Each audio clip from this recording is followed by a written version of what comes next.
Alors Julie, dans la vidéo précédente, on a parlé de notre livre, on a raconté l'histoire de ce livre, pourquoi est-ce qu'on l'a créé. Mais du coup, il y a quoi dedans? Est-ce que tu peux m'en dire un petit peu plus et me présenter le sommaire?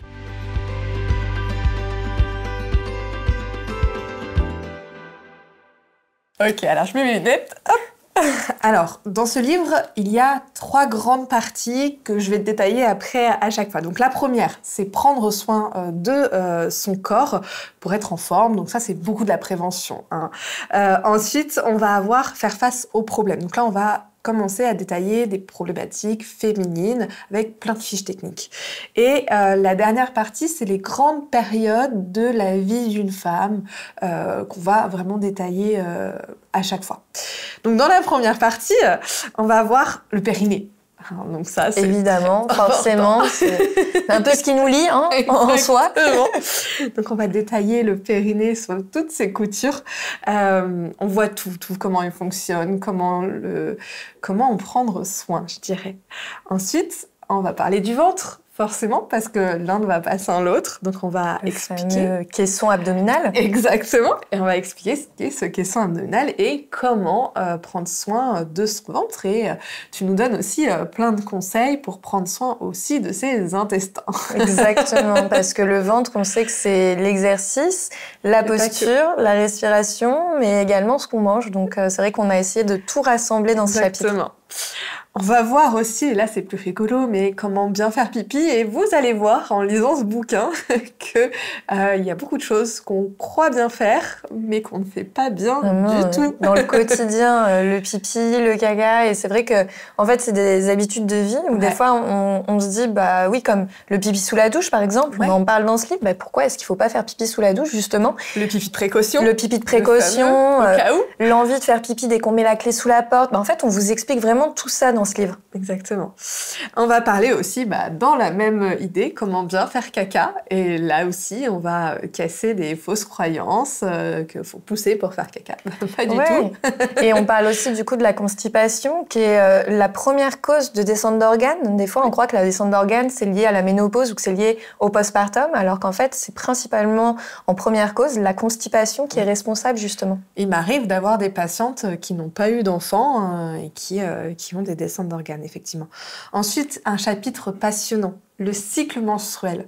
Je pense que c'est le chapitre qui m'a le plus éveillée personnellement en l'écrivant. C'est vrai que ça a été très chouette d'écrire ce bouquin. On a fait beaucoup de recherches.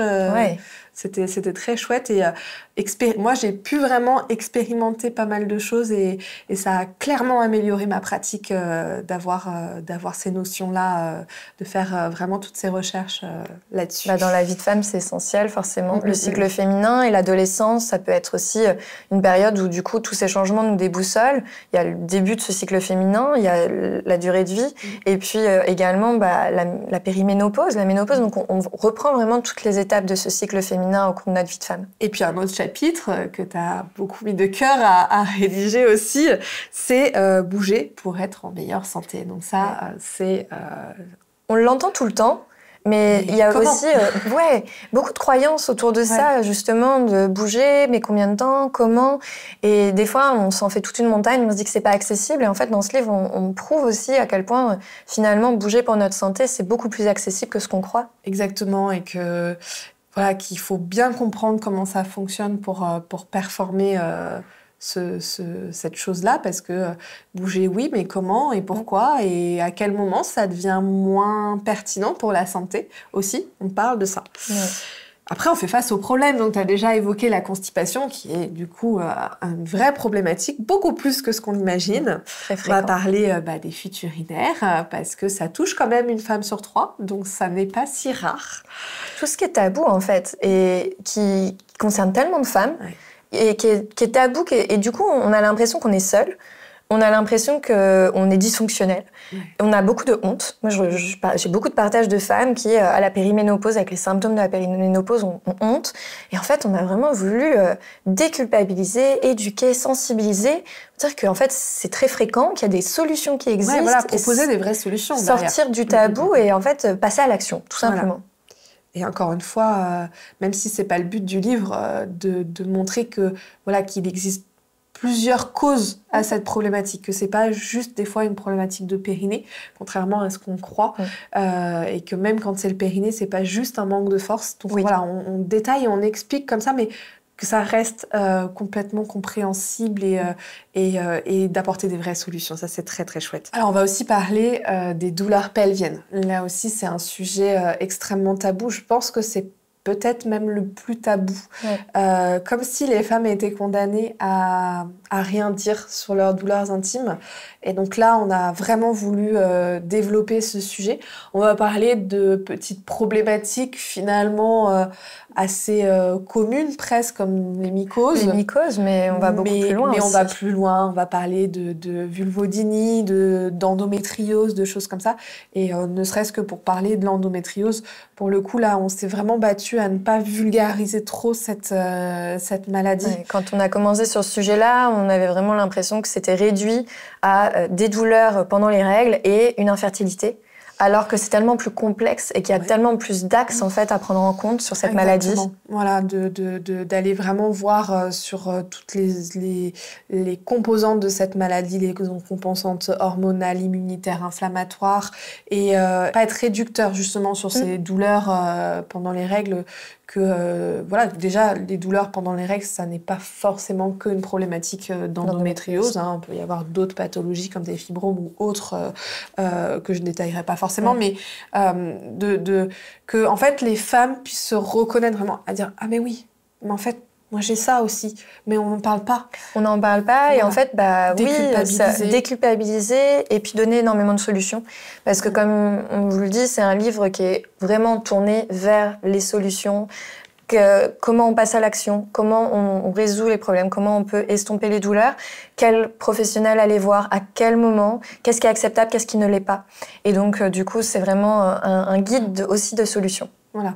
Alors, je précise quand même, dans les douleurs pelviennes, on va proposer beaucoup de solutions, on va proposer beaucoup d'explications, à savoir que ça peut être aussi difficile de trouver son traitement, mais voilà, aussi de rassurer là-dessus et d'expliquer ça, que c'est pas juste en allant voir son gynécologue que ça y est, on va être guéri.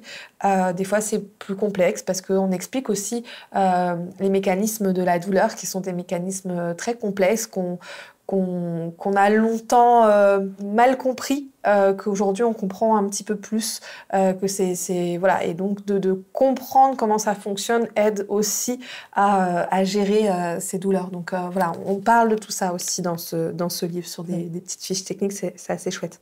On va parler sur mon dada à moi, le prolapsus, donc la descente d'organes. Là, vraiment, on a mis... on a tout mis, je pense, dans tout à chaque fois.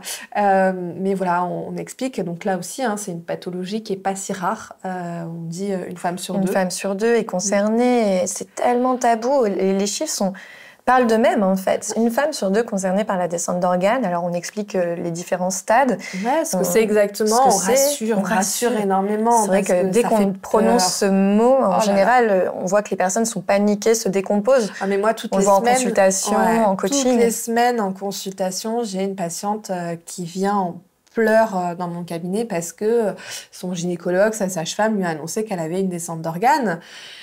Et voilà, et donc là, on explique, on raisonne, on rassure, on donne des pistes, des pistes de exercices, parce qu'il existe vraiment des choses qui peuvent améliorer concrètement la qualité de vie, et c'est pas d'arrêter de faire son sport, d'arrêter de porter leurs enfants, c'est pas d'arrêter de vivre, c'est pas systématiquement l'opération. On donne aussi notre avis par rapport à cette opération et dire voilà, ça peut effectivement être une des solutions, et on explique en fait à quel moment les solutions et à quel moment on passera à cette solution s'il y a besoin. S'il y a besoin, et ce qui n'est pas obligatoire en fait. Non, il y a toujours vaut mieux toujours essayer des méthodes non invasives. Exactement. Toujours quand même. Et puis de toute façon, j'ai envie de dire, de performer sa gestion des pressions et son travail périnéal sera toujours un plus, même si son choix est d'aller se tourner vers l'opération, qui est un choix propre de chaque femme.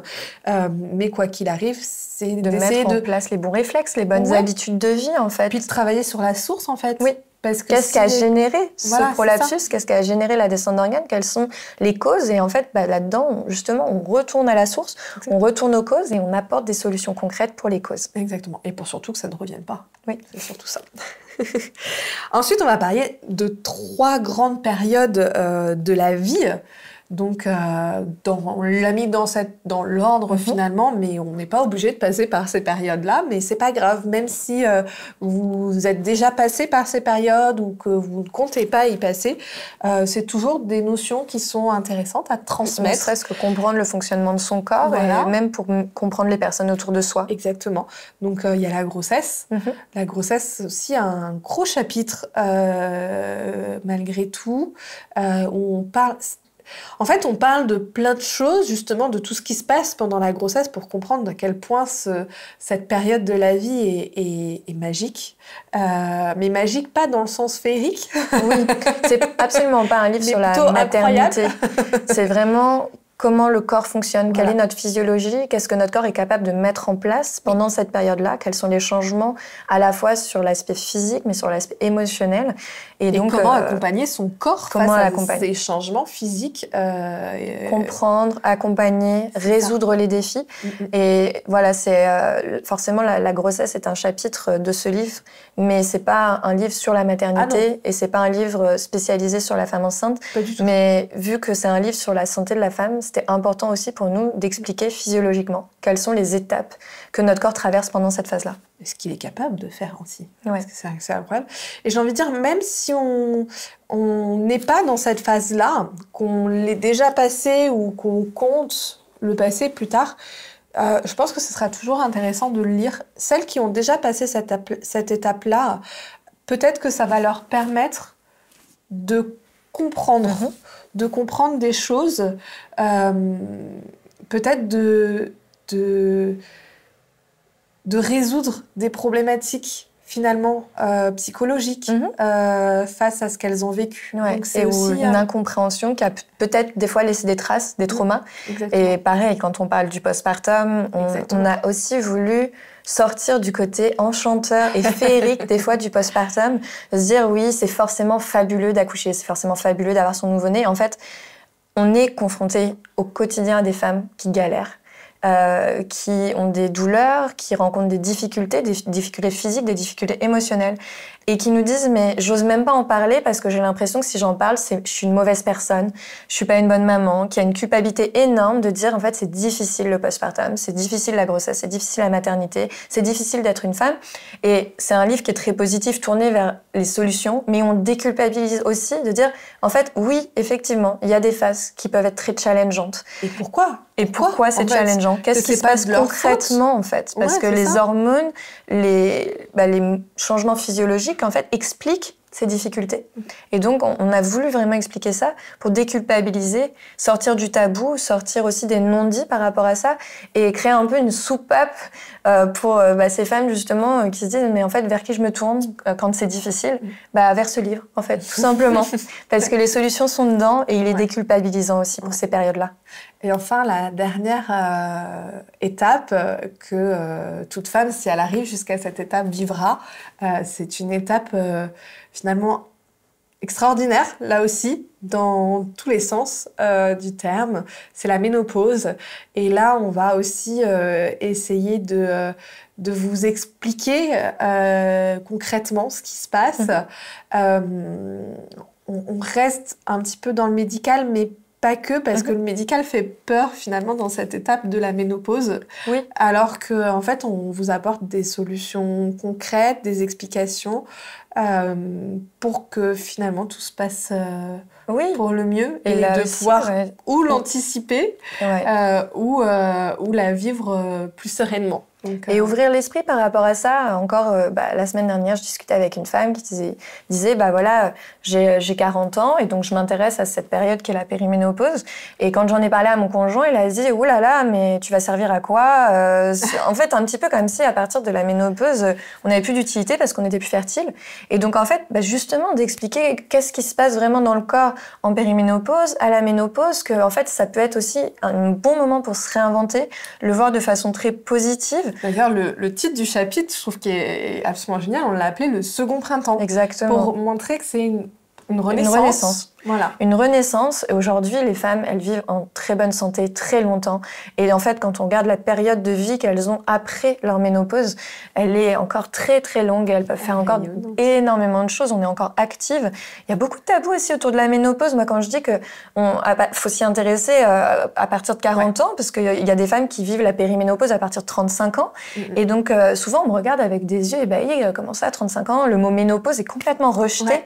Et donc, voilà, on a voulu expliquer et dire, oui, en fait, il se passe des choses dans notre corps par rapport à la diminution de nos follicules, etc. Et donc, de comprendre qu'est-ce qui se passe concrètement, de dire que la ménopause, c'est pas uniquement un arrêt des règles du jour au lendemain, que peut y avoir des règles hémorragiques, que peut y avoir des règles plus fréquentes, que peut y avoir... C'est d'abord une fluctuation hormonale. Une fluctuation hormonale, comme l'adolescence. Et en fait, on explique tout ça, justement, pour que ce soit beaucoup plus digeste, beaucoup plus joyeux et que ça fasse moins peur.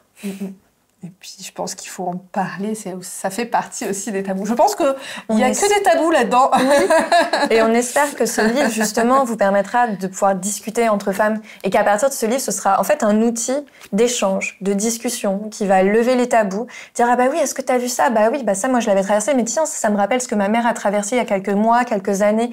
Et qu'en fait, ce soit un guide qui puisse alléger et rendre cette vie de femme beaucoup plus plaisante, parce que c'est quand même super chouette d'être une femme, malgré tout. Et on a des super pouvoirs, on a un corps qui est magique, et donc de le comprendre mieux pour pouvoir accepter aussi des moments qui sont un peu moins chouettes. Ouais, puis l'aider complètement, parce qu'en traverser ces challenges. Quand on comprend comment il fonctionne, il peut être qu'un meilleur allié, puisque c'est notre allié, notre corps. Autre chose qu'on retrouve aussi dans notre livre, c'est des fiches techniques. Oui. Assez chouette. Donc, on va retrouver plusieurs thématiques. On va trouver la nutrition. Très important. Ça, c'est très, très chouette. C'est vrai que moi, je suis très axée sur l'hygiène de vie, de façon globale. Et on l'a dit, ce livre, c'est aussi du préventif. Et donc, on va parler nutrition, hydratation, activité physique, sommeil, gestion du stress, respiration. On parle aussi des cancers de la femme. On parle des cancers féminins. On explique sur quoi s'alerter, ce que c'est exactement. C'est assez complet. On l'a vu, des douleurs dans les fiches techniques également. Donc, on a vraiment plusieurs fiches techniques sur lesquelles on peut se reporter assez facilement pour comprendre pour comprendre, manger 5 fruits et légumes, on l'entend. Oui, on l'a beaucoup trop entendu. On revient aussi sur les produits laitiers qui sont très controversés. On donne des vraies solutions, en fait. Et on donne les solutions. C'est ça. Et pareil, ne serait-ce que pour les cancers, tout ce qui est autopalpation, qui consulter, à quelle fréquence, à quel moment, quand est-ce qu'on s'alerte. Exactement. Donc, vous avez vraiment tous les outils pour être épanouie dans votre vie de femme. Guide de santé de la femme, c'est notre livre chez Larousse, disponible en commande. Le lien est dans la description de cette vidéo. Et puis, n'hésitez pas aussi à venir nous partager vos lectures, venir nous poser vos questions. On n'en a pas parlé encore, mais il y a beaucoup aussi de QR codes dans ce livre qui vous renvoient vers des vidéos pratiques qui vous permettent aussi d'aller plus loin et de retrouver tous nos conseils, en fait, tout simplement, pour pouvoir vraiment prendre votre santé en main et profiter au maximum des conseils de ce guide. Et en plus de livres, n'hésitez pas aussi à aller écouter notre podcast où on a la chance de pouvoir interviewer des professionnels de la santé féminine qui s'adressent à tout public et aux professionnels de santé également. Et puis on a du coup la chaîne YouTube, nos Instagram de la FAP, aussi. Nos Instagram respectifs. Tous ces liens sont dans la description de cette vidéo. Et pour tous les professionnels de la santé, allez jeter aussi un coup d'œil à la FAP pour voir nos formations, notre organisme de formation qui est 100% en ligne et dans lesquels vous pourrez retrouver tous les sujets de notre livre, mais en beaucoup plus avancé, si vous souhaitez pouvoir aussi accompagner comme on le fait et sensibiliser les femmes à leur santé.